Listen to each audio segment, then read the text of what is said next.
Hi friends, my name is Pastel, and today I'm going to share with you how I've obtained a stronger mindset. Now just a warning, I'm no professional at all. I'm just a girl sharing what works for me and not gatekeeping because I want to help you guys out. So let's jump right in. First, you have to accept yourself. Easier said than done, right? But I mean it, seriously. You have to learn how to accept and be comfortable with how you look and who you are as a person. Also, if you've already done that step or any of these steps, I'm proud of you. Keep going. But let me go more into depth for those who haven't, though. You have to start getting comfortable with the human being you are. I'm talking about the weirdness, the quirks, the stress, anxiety, fears, etc. Everything that makes you, you. This also goes with how you look, too. And I'll be honest, I still struggle with this sometimes. I still struggle with everything I'm going to talk about today, but just less than before. So that's definitely a win. Okay, just remember, it's okay to struggle with this. You always will, no matter what. But you have to learn how to see the beauty and the amazingness in your so-called imperfections or the things that you don't like about how you look or who you are. It's okay to have things you dislike too, or things you want to change. But I will tell you that you are enough and you are perfect as you are. Sometimes you just have to look at yourself and say, damn, I look good today, or I feel great today, I feel amazing. I mean, come on, seriously, be nicer to yourself, compliment yourself more. You really do deserve to give yourself some grace. You owe it to you, again, for being you. Next up is coping strategies, and we're going to start with optimism and learning how to accept the things that you can't control, because we all know there's a lot of things you can't. Sometimes the only thing there is to do is put a positive spin on bad things, or try to see the good in a bad situation, or finding a positive in a world of bad, if that makes sense. And what I'm about to say may not be super healthy, but it works for me. So whenever I'm focusing too much on the bad or something that happened, I try to think about how grateful I am that things aren't worse, because they very much could be.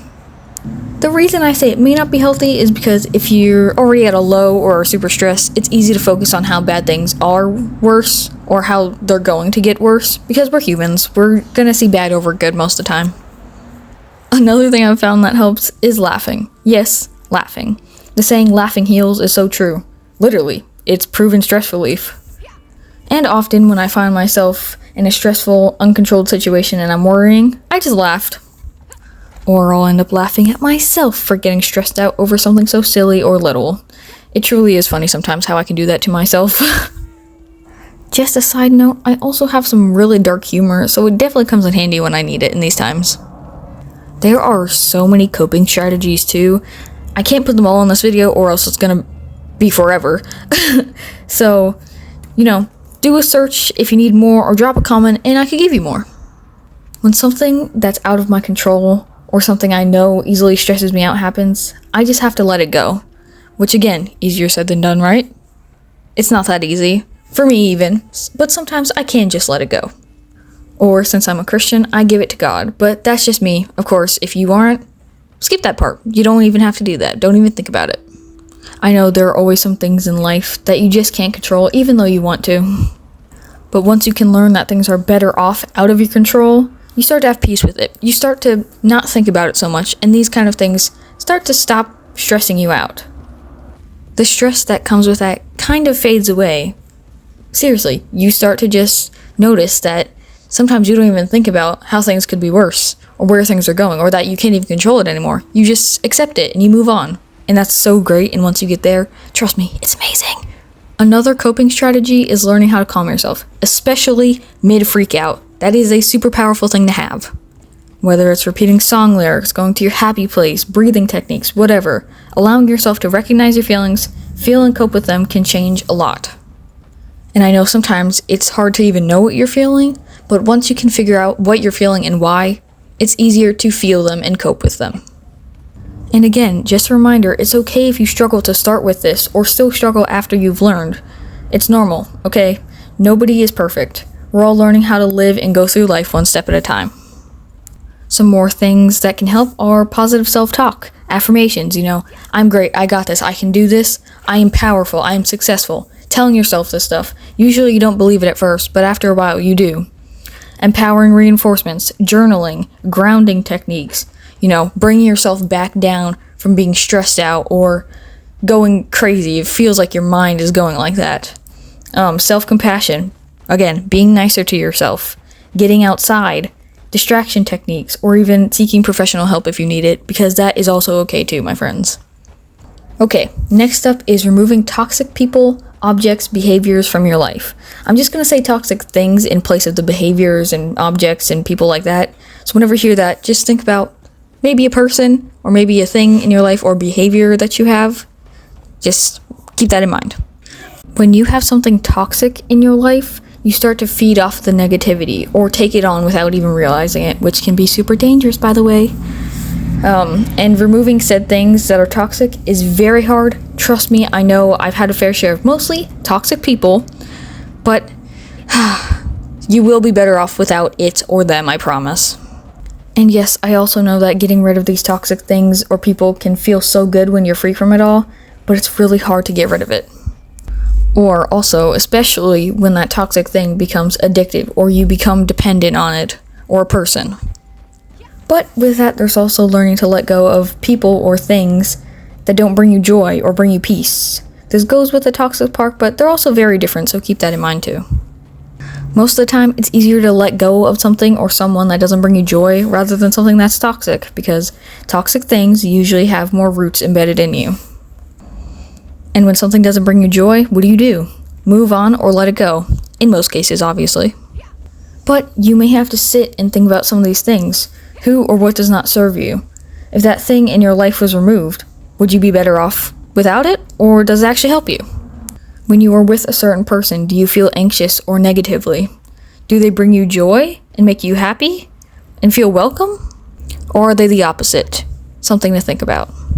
And navigating through those thoughts of all this may be hard, but again, once you can shed yourself of this toxic thing or person, you start to feel better after some time. I know it'll be a deep cut and it'll hurt, but you are way better off without that person or thing feeding negativity into your life. It's no easy task to get rid of or remove that one thing in your life that's feeding negativity. It's really not, I know. But this next one is a big one. Trust me, listen. And this thing is self-care. You need to prioritize you and time for yourself at least once a week, but preferably once a day, please. Obviously, if possible, if not, still, find time to prioritize yourself. But, for example, I love singing, and it helps me. So I take about an hour or so a day to listen to music and sing. It helps me feel better and actually leaves me feeling recharged after. You need to treat yourself and start caring about how you do it. And there's a saying I'm sure we've all heard, you can't pour from an empty cup. And it's very true. Are you someone who likes to help and take care of others? Then you especially need to prioritize self-care more. And remember, it's okay to put yourself first sometimes. You deserve it. Plus, when you can take care of yourself, you can put more into others if that's something you like to do. Obviously, don't go all in and do me all the time, because there is such a thing as going too far and becoming self-absorbed. And this next part goes with what I've said before, of positive visualization and goal setting. Healthy goal setting, that is. And of course, start easy, like getting up early, eating 3 meals a day, something like that. There's no need to go super complex and difficult. That's only going to make things worse. Once you can complete some of those, try and think about the question, where do you want to be in 5 to 10 years? What are some of the goals you would like to achieve by then? And yes, I know this is a scary question to think about and to ask someone, but it doesn't have to be scary. I want you to visualize and imagine what you would like to do in the future, what you would like to be successful in and achieve in a few years. Even if it seems impossible now, it may not be in the future. I know this will all take some time, and guess what? I have a fact for you. Forming a habit takes 21 days. So, again, this might take a while. All these things take time to start and to continue, and that's okay. Take your time. There's no rush. But with that, you need to learn to celebrate the small victories and seeing your success over your failures. When you see or notice a small change, for the good of course, that's a win. I want you to think of how you were a year ago. Then look at how you are now. Are you better? Is there a small or even significant change? That's a win. You have to celebrate yourself better and look forward to rewarding and celebrating yourself more. It's not enough to just sit there and think, oh, I did good. No, you actually have to be proud and happy with what you've accomplished. And if you're not, you can always strive for more. This next and last one is something I'm still learning and I still struggle with so much, but trust me on it. It's discomfort and learning to challenge yourself and get out of your comfort zone. I've obviously known this, but recently I watched a podcast that talked about needing to get comfortable to grow. It's called the Imp and Skids podcast, by the way. If you haven't heard of it, it's great. But they were entirely correct. You have to get comfortable with being uncomfortable. Which for me, I absolutely hate discomfort. I hate being uncomfortable. And of course, I'm talking the out of comfort zone uncomfortable, not the unsafe uncomfortable. Just as a quick little reminder to keep that in mind too. And yes, I do know that sometimes it's better to get out of my comfort zone than to regret not doing something, especially when you can learn from said thing.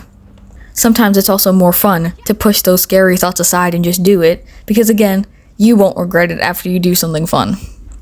And yes, I do have to constantly remind myself that it's okay to get uncomfortable. It's okay to put myself out there. It's okay to experience something I haven't before, even if it seems scary. Because again, I can't always control everything, but I know that if I do it, then, hey, it'll turn out good. That's like 3 coping strategies rolled into one. But anyways, I challenge you all to try some of these things, research on it, try to build a better mindset for yourself. Use this video for a starter if you need it. Find out what works for you, okay? Work hard to achieve that stronger mindset that you deserve. Because I promise you that you very much do deserve it. You don't deserve to be in survival mode all the time. And of course, if you need help or questions or anything, leave a comment and I will gladly provide anything you need, if it's possible. But also, I have a Discord server that I'm willing to help people in, so I can put the link in the description and you can find it there. That's another place where you can also talk to other people who are struggling and you can help them or you can help each other. So with that, I believe in you, friends. You got this. Thank you so much for watching and have a good day. Spread kindness like wildflowers, friends.